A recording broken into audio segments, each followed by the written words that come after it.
लोकसभा चुनाव का रिजल्ट 2-3 दिन बाद यानी 4 तारीख को आने वाला है।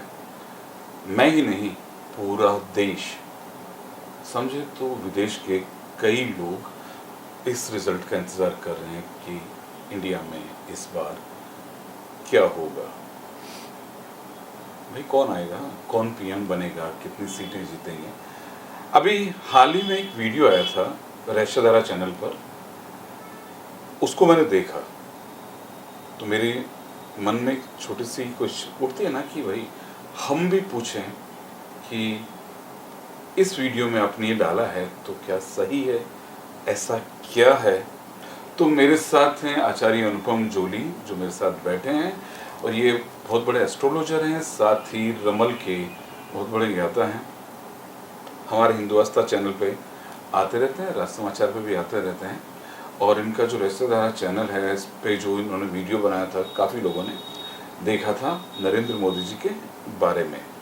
तो मेरा मन हुआ क्यों ना भाई भारत के प्रधानमंत्री हैं, इनके बारे में इन्होंने वीडियो बनाया है तो पूछा जाए ऐसा क्या है कि एक चाय वाला सीएम बना फिर पीएम बना।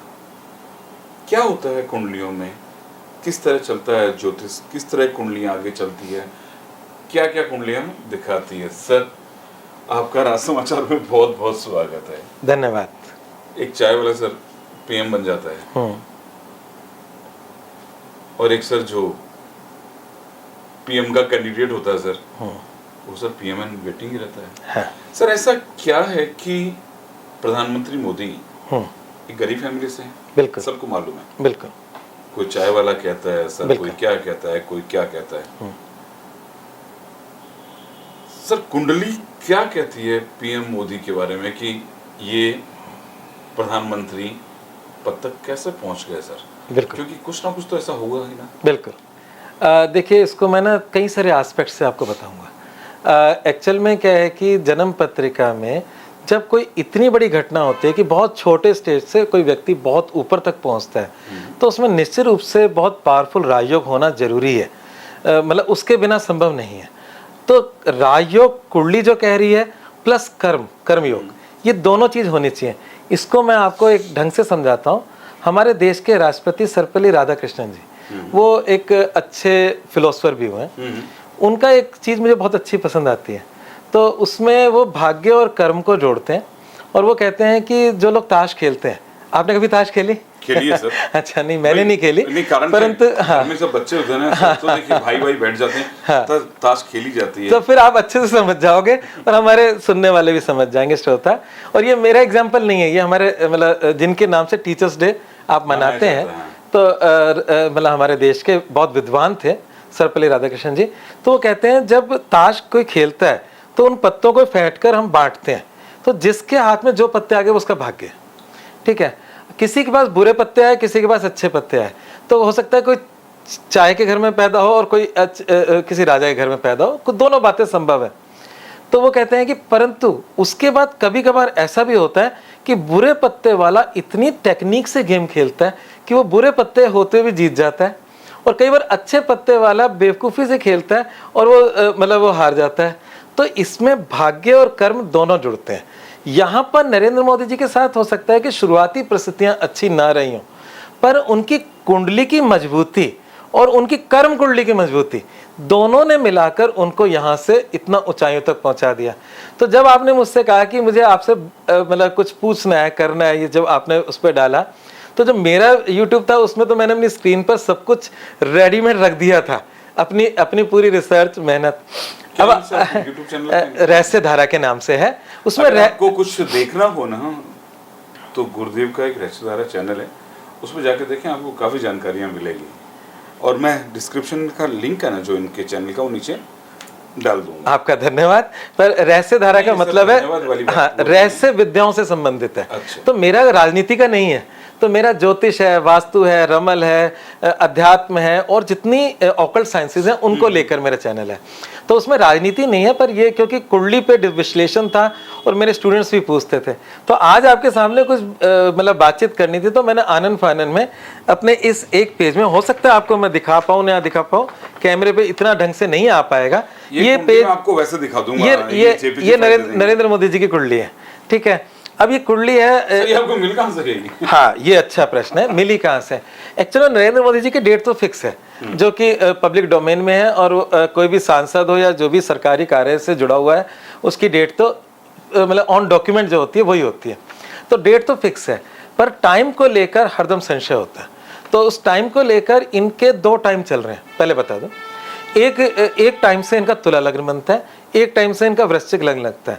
आज क्या है कि पूरे देश में और विदेश में कोई भी नरेंद्र मोदी जी की कुंडली का जिक्र कर रहा है तो इन 2 लग्नों पर ही कर रहा है। और अभी तो मैंने केजरीवाल जी का भी कुछ निकाला है लग्न, क्योंकि उस पर भी मेहनत की, वो बाद में चर्चा करेंगे किसी और दिन। तो यहाँ पर इनका ये फिर बाद में चर्चा करेंगे, आज का विषय नहीं है। तो इसमें क्या है कि मोदी जी का तुला लग्न पे मैंने मेहनत की। तुला लग्न का सोर्स क्या था, मेरे एक मित्र थे अहमदाबाद में, और जब करीब 2014 में बिहार में इनका एक लेक्चर था नरेंद्र मोदी जी का, और वहाँ बम विस्फोट हुआ था, आपको याद हो तो इनके परिवार के, इनके ब्रदर वो कुंडली लेकर 2-3 जगहों पे गए थे, ये मतलब सोर्स से बता रहा हूँ। तो उसमें कुछ लोग कहते हैं कि BHU में जो बनारस हिंदू यूनिवर्सिटी है उसके ज्योतिष विभाग, वहाँ भी उन्होंने दिखाई। दूसरा एक मेरे मित्र अहमदाबाद में, उनको भी दिखाई। ऐसे सोर्सेज से मेरे पास चीज़ें आई हैं। मेरे पास सेलिब्रिटीज़ के 2 तरीके से आते हैं, एक तो डायरेक्ट सेलिब्रिटी मुझे दे, हम उनको फिर उजागर नहीं करते, कारण यह है कि सबकी प्राइवेसी होती है, तो मैं उनका उजागर नहीं करता। मेरे पास एक लंबी फाइल बनी हुई है सेलिब्रिटीज़ की, है ना, उसमें नेता अभिनेता दोनों होते हैं। ये जो है जो आते, ये भी सोर्स से आती है, पर ये डायरेक्ट मेरे पास नहीं आए, इसलिए मैं मुक्त हूँ कि मैं बोल सकता हूँ, है ना। अगर नरेंद्र मोदी जी मेरे पास आते तो शायद मैं कभी उस प्राइवेसी को भंग नहीं करता। ये मेरा असूल है, ज्योतिष का असूल है। तो ये मेरे पास 2-3 सोर्सेज से आए। तो एक तो सोर्स था अहमदाबाद वाला, तो पर वो तुला लग्न की आई, और तुला लग्न के अंदर मैंने बहुत मेहनत की, मुझे वो वीक कुंडली लगी। उसमें 4 केंद्र खाली हैं, और जो राजयोगिक श्रृंखला, जो एक एक जीवन की एक एक बात इससे मैच करती है, ये कुंडली भी मेरे पास एक निश्चित सोर्स से ही आई है। ये वृश्चिक लग्न वाली ये भी एक सोर्स से आई है। सोर्स का नाम नहीं बता सकता, नहीं हम पूछेंगे, परंतु ये जो मैंने कहा कि तुला लग्न का सोर्स क्या है वो मैंने बता दिया, दुनिया के पास कहाँ से आई। वो एक मतलब या तो मतलब बनारस हिंदू यूनिवर्सिटी से पहुंची है, और वो जाने, अब उनके भाई जाने और वो जाने, है ना, और जहां से पहुंची है। पर जो मेरे पास आई है, मेरे पास अपना सोर्स है, सोर्स का नाम नहीं बताऊंगा। वृश्चिक लग्न आया, उसको थोड़ा सा रेक्टिफाई किया। तो इसमें क्यों चीजें मैच करती है, मैं आपको कुछ इसके बातें बताता हूँ। मेरे पास सिर्फ कुंडली है, आप सब देख सकते हो, है ना। इस कुंडली में है क्या, सबसे पहले तो है इसमें वृश्चिक लग्न है, ठीक है, और राशि भी वृश्चिक है। दोनों अलग अलग चीज होती है, असेंडेंट और राशि। तो इनका नाम नरेंद्र है, नरेंद्र दामोदर दास मोदी। तो नरेंद्र नाम वृश्चिक राशि का ही शब्द है, नया नाम अक्षर वृश्चिक राशि का शब्द है। और इस कुंडली के अंदर इनका अनुराधा नक्षत्र का 2रा चरण आ रहा है कुंडली के अनुसार, ठीक है ना। वृश्चिक राशि, अनुराधा नक्षत्र का 2रा चरण, नरेंद्र नाम वृश्चिक राशि का है। तो डेट और राशि दोनों मैच करती हैं। लग्न भी वृश्चिक हो जाता है तो उसमें एक क्वालिटी आ जाती है। वृश्चिक स्थिर लग्न है। हमारे राशियों में 3 प्रकार की राशियां होती हैं। एक होता है बड़े फ्लेक्सिबल, वो समय के अनुसार बदलाव करते हैं। एक होते हैं कुछ जगह रिजिड, कुछ जगह फ्लेक्सिबल। पर जो वृश्चिक राशि है वो रिजिड है, वो बदलाव की बात नहीं करती। उनके जीवन जीने की सोच और सिस्टम एक फिक्स है, उसमें बदलाव आप, अगर मैं नरेंद्र मोदी जी को खूब सारी बातें बोलूं तो वो उतना ही लेंगे जो उनके पैमाने में आता है, बाहर की चीज़ों को बिल्कुल साइड लाइन कर देंगे। तो इनकी कुंडली में वृश्चिक लग्न और वृश्चिक राशि है। इसका मतलब यह है कि ये व्यक्ति अपने निर्णयों पे अडिग है, उसको नोबडी कैन चेंज, मतलब उनके साथ के कलीग भी चेंज नहीं कर सकते। इस बात को आप समझ लेना, ये शुरू से रहा है उनका और आगे भी रहेगा, वो बदलाव नहीं हो सकता। दूसरी बात यह कि लग्न में चंद्र मंगल बैठे हैं, चंद्रमा नीच का है और मंगल स्वग्रही है। तो किसी भी व्यक्ति के जीवन में उन्नति के लिए लग्न बहुत इंपॉर्टेंट है। तो लग्न में लग्न लॉर्ड का बैठना, मंगल का बैठना और चंद्र मंगल का साथ होना, चंद्रमा मन का कारक है, मंगल साहस और शक्ति का कारक है। और जब मंगल और चंद्रमा साथ बैठते हैं तो ऐसा व्यक्ति अपने मन से बड़े डिसीजन उठाने की ताकत रखता है। आपको एक छोटी सी बात बताता हूँ, सड़क किनारे कोई एक्सीडेंट होता है तो क्या होता है, लोग बाग खड़े हो जाते हैं, उसको देख रहे होते हैं, वो उसका खून बह रहा होता है, देख रहे होते हैं। कुछ लोग हो सकता है आज के जमाने के वीडियो भी बनाने लग जाए, है ना। हाँ, फिर क्या होता है कि उनमें से एक व्यक्ति आगे बढ़ता है, उसे उठाता है, उसको अपनी गाड़ी में रखता है या पुलिस को बुलाता है, उसका कम से कम उसका इलाज हो सके, वो इनिशिएट उस पूरी भीड़ में से एक जना लेता है। वो कौन ले सकता है? जिसका मनोबल स्ट्रांग हो। चंद्रमा मन का कारक है, मंगल उसके साथ बैठा है। जब चंद्र मंगला योग होता है, ऐसा व्यक्ति बड़े स्टेप उठाने की ताकत रखता है। तो ये चंद्र मंगला योग है? हाँ, चंद्र मंगला योग है, लग्न के अंदर है। लगन के। हाँ, जहां चंद्रमा नीच का है, वो नीच का होकर भी अच्छा है, दो तरीके से अच्छा है। भाग्य का स्वामी चंद्रमा है और वो लग्न में बैठा है और वो वृश्चिक राशि भी बना रहा है, और नीच का चंद्रमा है, नीचभंग राजयोग भी बना रहा है, चंद्रमंगला योग भी बना रहा है। और क्योंकि भाग्य का लॉर्ड होकर लग्न में बैठा है, इसलिए भी अच्छा है, वो किसी बुरे घर में नहीं बैठा। तो कई कारणों से चंद्रमंगला योग इनकी कुंडली में बहुत ही अच्छा है। अब साहब इनकी कुंडली में एक चीज है, आपने देखा होगा, मेरे को अच्छे से ध्यान है, एक आज तक पे कुछ ऐसा कुछ प्रोग्राम था, तो उसमें मोदी जी आए थे, तो उन्होंने कहा कि एक ही प्रश्न किया था कि साहब आपकी बातें इतनी गुप्त रहती कि हम पत्रकारों के लिए भी क्वेश्चन मार्क होता है कि राष्ट्रपति कौन बनेगा, क्या होगा। इसमें एक बड़ी मजेदार बात है इस कुंडली, मतलब कुंडली का मेरे को लगता है कि लाइफ की एक एक बात मैच कर 100% कर रही है, और जो लोग ज्योतिष जानते हैं उसको भी एंडोर्स करेंगे। मैं जो कुछ बोल रहा हूँ नियम से बोल रहा हूँ। इसमें अष्टमेश है बुध, और अष्टम हाउस वैसे लॉस का होता है, पहले बता दो, बुरा घर होता है, पर ये गुप्त चीजों का होता है। और अष्टमेश बुध बैठा है गेनिंग हाउस में सूर्य के साथ, तो अष्टमेश बुध कर्मेश सूर्य दोनों बैठे हैं आपके गेनिंग हाउस में। तो ये व्यक्ति जो चीज गुप्त रखेगा उसी से गेन प्राप्त करेगा, है ना। इस कुंडली का मतलब ये है, मतलब अष्टमेश बुध और लाभेश सूर्य, ये दोनों लाभ भाव में बैठे हैं, तो गुप्त रहकर चीजें इनको लाभ दे जाएंगी। शोर मचाई चीजें इनकी हो सकता है वेस्ट हो जाए, वो काम सफल ही ना हो। तो कुंडली का ही योग है कि अगर ये गुप्त चीजें रखेंगे तो कहीं ना कहीं लाभ ले जाएंगे। और अगर इन्होंने अपनी चीजों का मतलब पहले शोर मचा दिया, मिलने से पहले, करने से पहले, तो वो चीजें सफल नहीं होंगी। तो करने के बाद ढिंडोरा पीटना बहुत अच्छा है, पर करने से पहले नहीं। सारी अचानक ही होती है। हाँ, तो वो इस कुंडली में योग है। दूसरा योग है, इस कुंडली में अनेक राजयोग बन रहे हैं साहब। अनेक राजयोग कैसे बन रहे हैं चलिए देखते हैं। इसमें इस कुंडली में चंद्रमंगल का जो चंद्रमंगला योग है वो राजयोग में ही कन्वर्ट कर रहा है। राजयोग मैं डिटेल में यहाँ नहीं जाऊंगा क्योंकि आपका वीडियो बहुत लंबा हो जाएगा।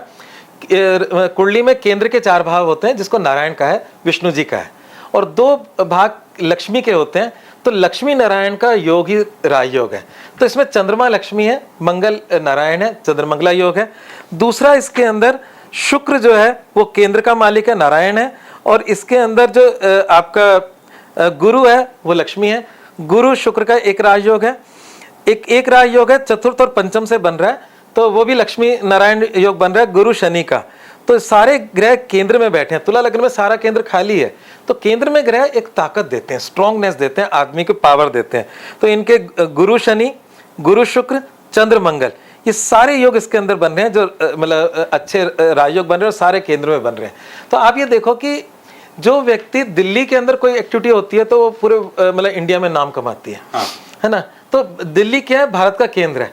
तो कुंडली के केंद्र में अगर एक्टिविटीज होती हैं तो व्यक्ति की कुंडली एक जीवंत कुंडली, पावरफुल कुंडली हो जाती है। बाकी योग इतने लाभकारी, इतने स्ट्रॉन्ग, इतने इंटेंस नहीं हो पाते। और इनके गेनिंग में कौन कौन से ग्रह बैठे हैं? गेनिंग में बैठा है इनका केतु, सूर्य और बुध, और राहु बैठा है इनके 5th हाउस के अंदर। तो 5th हाउस में राहु बैठा है। तो यहाँ पर अगर हम देखें तो 5th हाउस में राहु जो है वो कोई मतलब इनकी लाइफ का वो एरिया रहा ही नहीं 5th हाउस का, मतलब ज़्यादा वो नहीं रहा। तो कहने का तात्पर्य यह है कि राहु यहाँ पर बैठकर इनको चलो मैं इसको थोड़ा डिटेल में बताता हूँ, बिगड़ ना जाए।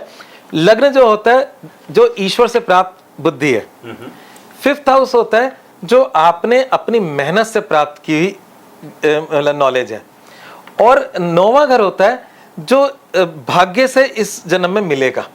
तो तीनों का स्वभाव होता है। तो 5th हाउस में राहु है, इन्होंने अपनी मेहनत से राजनीति की पूरी शिक्षा ली है, मतलब अपनी मेहनत से प्राप्त। राहु को राजनीति से जोड़ा गया है, राजनीति का प्लेनेट है। तो इनके पास जो लीडिंग पावर थी मंगल की वो जन्मजात थी। अच्छा, ये मंगल आपको मजेदार बताऊं, ये शत्रुओं से 2 कदम आगे क्यों रहते हैं, इसका भी इसी कुंडली में हल है। इनके शत्रु भाव का लॉर्ड भी मंगल है, लग्न का लॉर्ड भी मंगल है। शत्रु भाव में उसकी मूल त्रिकोण राशि मेष राशि है और लग्न वृश्चिक राशि है। मंगल जब लग्न में बैठे तो लग्न को तो मजबूत कर ही रहा है, परंतु शत्रुओं का भी चिंतन करवा रहा है।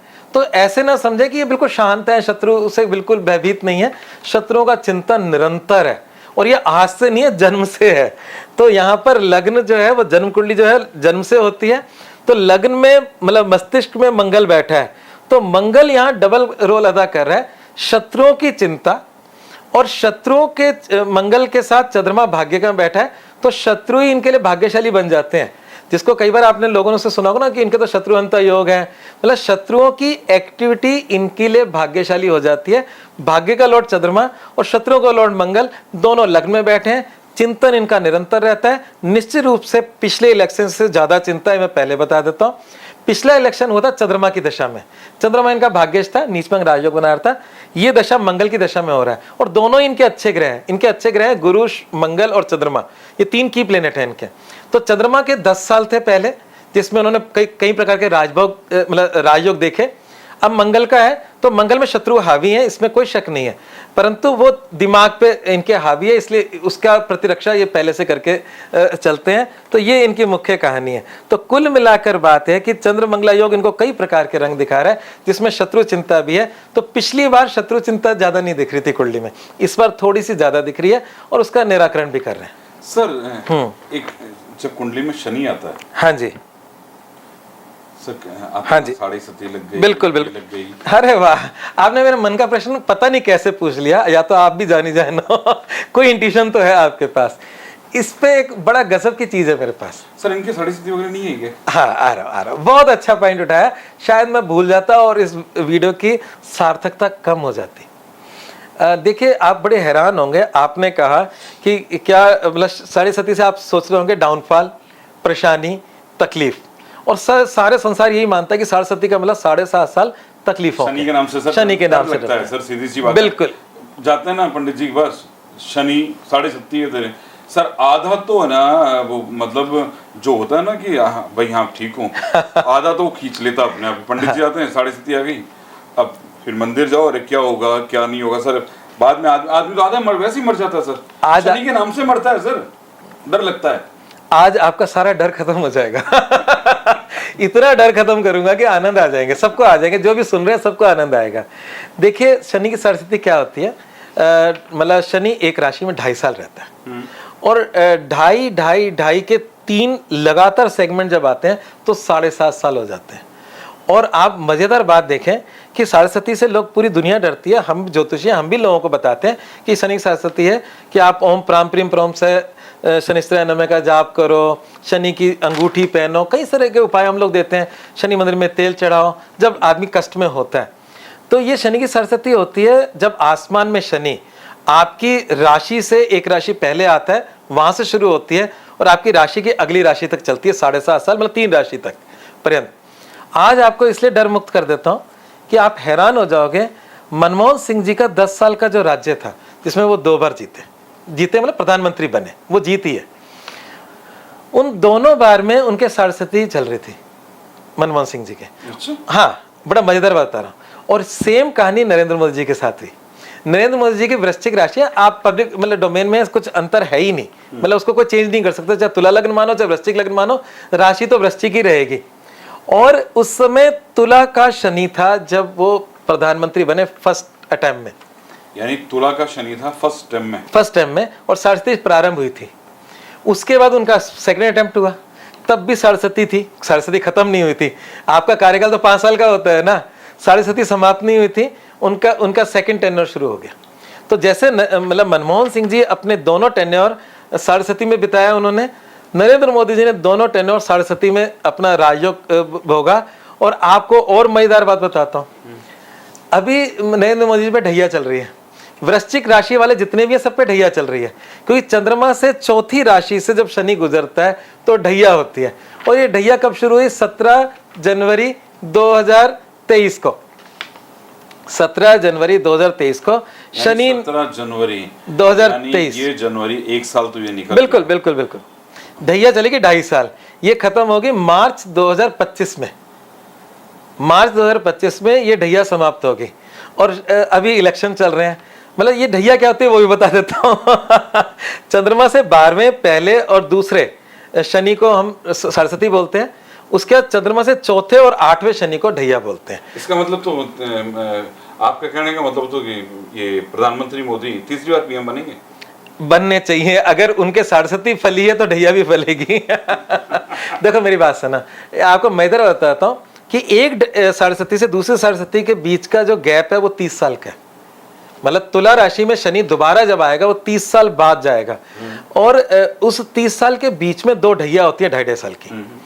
तो इसीलिए ज्योतिषी कहते हैं अगर किसी के जीवन में तीसरी ढैया वो सरस्वती आती है तो कहते हैं पूर्ण कल्याणकारी है, मतलब वो 60 साल से ऊपर का है व्यक्ति है। मेरी बात को समझ रहे हो आप? तो ये सरस्वती हर एक के जीवन में 30-30 साल में रिपीट होती है, और उस 30 साल के टेनर में 2 बार ढैया आती है। तो इनकी सरस्वती के 7.5 साल पूरे हुए, उसके बाद इन्होंने मतलब 1-2.5 साल का बीच में गैप मिला, और गैप मिलने के बाद जनवरी के अंदर वापस से ढैया लग गई। तुला राशि, वृश्चिक राशि सी और धनु राशि तक सरस्वती थी, मकर राशि विदाउट सरस्वती थी, मतलब पिछले, और सबसे ज्यादा कष्ट नरेंद्र मोदी को मकर राशि में आया। क्यों आया? वो मकर राशि में जब शनि था और उस समय किसान आंदोलन हुआ था, आपको ध्यान होगा, और किसान आंदोलन था और वो शायद मतलब बहुत ज्यादा एक तरह से परीक्षा की घड़ी थी, मतलब उसमें कुछ दाएं बाएं कुछ नहीं हो सकता था। और अब जैसे ही शनि मतलब मकर राशि से कुंभ में आया, उनको रिलैक्सेशन मिल गया। और आप ये देखो कि उसके बाद किसान आंदोलन, वैसे किसान आंदोलन उसके बाद नहीं हटा, किसान आंदोलन खत्म हुआ था जब वहां से बृहस्पति कुंभ राशि में आया था। और ये बात मतलब कोविड के बाद की है, कोविड के समय की बात है, पर उस समय शनि और बृहस्पति दोनों मकर राशि में थे। एनीवे उनकी ढैया चल रही है, मंगल की महादशा चल रही है, और टफ फाइट के साथ मतलब नरेंद्र मोदी जी विजित होंगे, ऐसा कुंडली कह रही है, मैं नहीं कह रहा। कुंडली कह रही है। और भी कोई प्रश्न हो तो आप नरेंद्र मोदी जी के पूछ सकते हो, कि मेरे हाथ में अभी जन्म पत्रिका है, और ये होती है तो मेरा दिमाग चलता है, सामने डेटा होता है ग्रहों का तो मेरा दिमाग तुरंत चलता है। आप कोई भी उनके जीवन के से संबंधित प्रश्न कर सकते हैं। सर जब आपने अभी मैंने पूछा था चाय वाला पीएम बना, सर कुंडली के अंदर वो दिखता है कि किस तरह से उनका जीवन बीता? हाँ, देखो मैंने एक चीज बोली थी, मतलब डिटरमाइन, मतलब एक चीज आपको बताऊं, उसमें धैर्य बहुत होता है। वृश्चिक राशि एक ऐसी राशि है जो स्थिर राशि है, बहुत धैर्य वाली है, परंतु वो अपनी किसी परेशानी का मतलब ऐसा नहीं कि प्रत्युत्तर नहीं देगी, उसके लिए इंतजार करेगी। उसमें 10 साल लग सकते हैं, 20 साल लग सकते हैं, 5 साल लग सकते हैं, 3 साल लग सकते हैं। तो इसलिए नरेंद्र मोदी को ये मत सोचो कि वो भूल गए कुछ भी। अगर उनके साथ जब जब जिसने गड़बड़ की है उसको उसका परिणाम मिलेगा, ये राशि कुंडली कह रही है।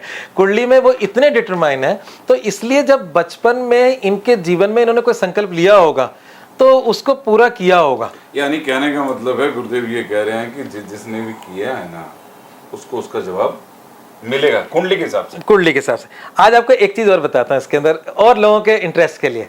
एक इसमें अष्टक वर्ग होता है, इसे बोलते हैं सर्वाष्टक। अच्छा। मतलब ग्रहों के, आप तो कह रहे हो कि सरस्वती इनके आती नहीं, क्या इनको कुछ गड़बड़ तो नहीं होती, तो देखो सरस्वती भी इनको परिणाम दे रही है, लाभ दे रही है। तो यहाँ पर इनके सर्वाष्टक वर्ग है, तो उसमें कहते हैं 10th हाउस से ज्यादा 11th हाउस, 11th हाउस से कम 12th हाउस, और 12th हाउस से ज्यादा अगर लग्न में पॉइंट्स हो तो व्यक्ति ऊंचाइयों पे जाता है। तो इनके 10th हाउस में पॉइंट है 27, 11th हाउस में पॉइंट है 36, 12th हाउस में पॉइंट है 17 ओनली, और इनके लग्न में पॉइंट है 30। लग्न का मतलब स्वयं की पावर।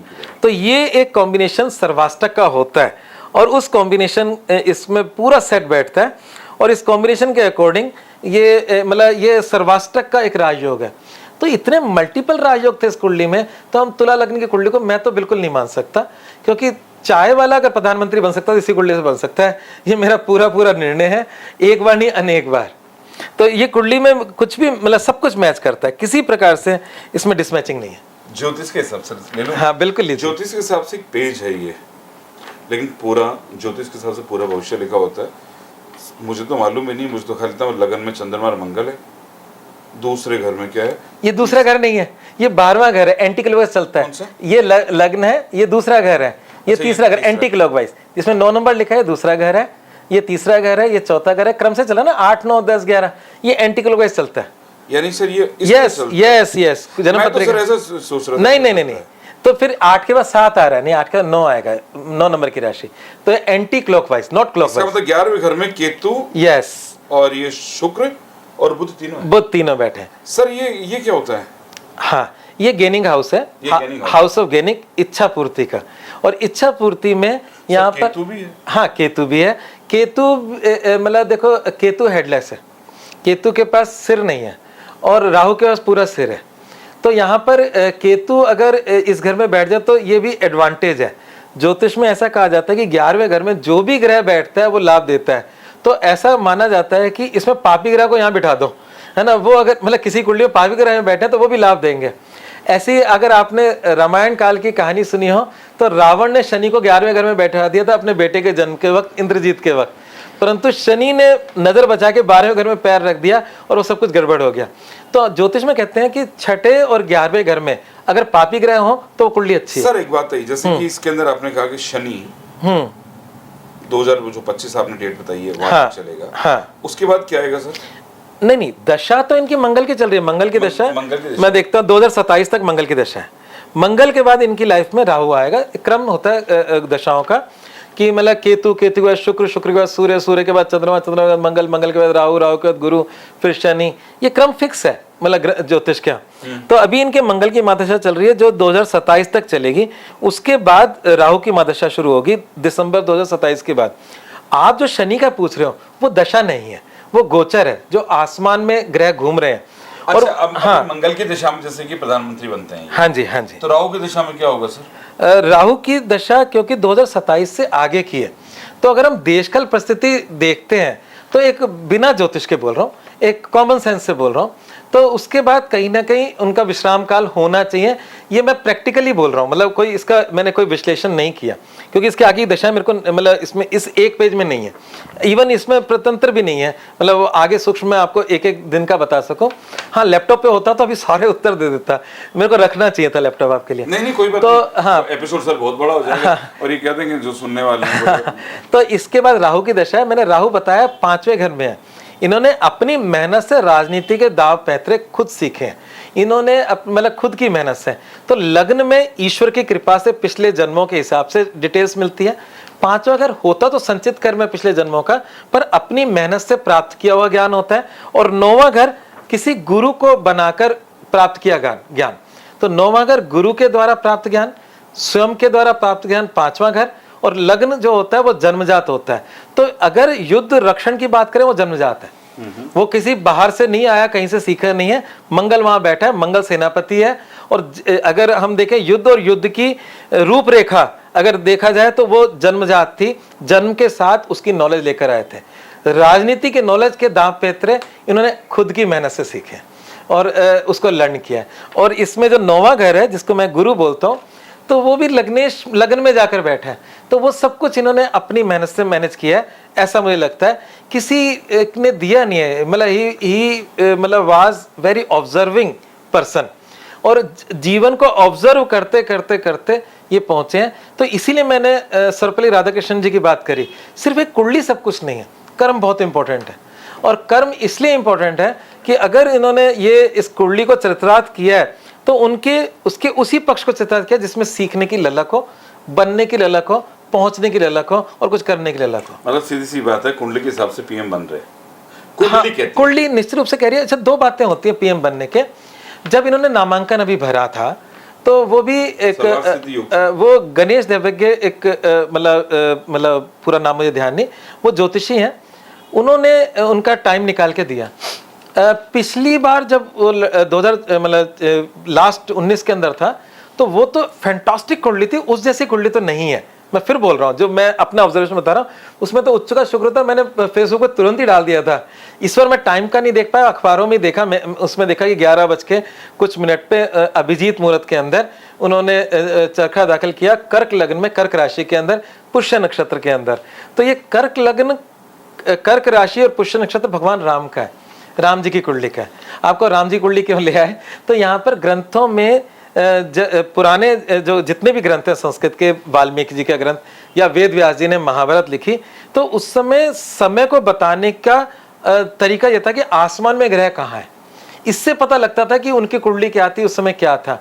तो जैसे महाभारत में कर्ण बोलता है कि मतलब ये रोहिणी का जो शकट भेद है ये इस तरह से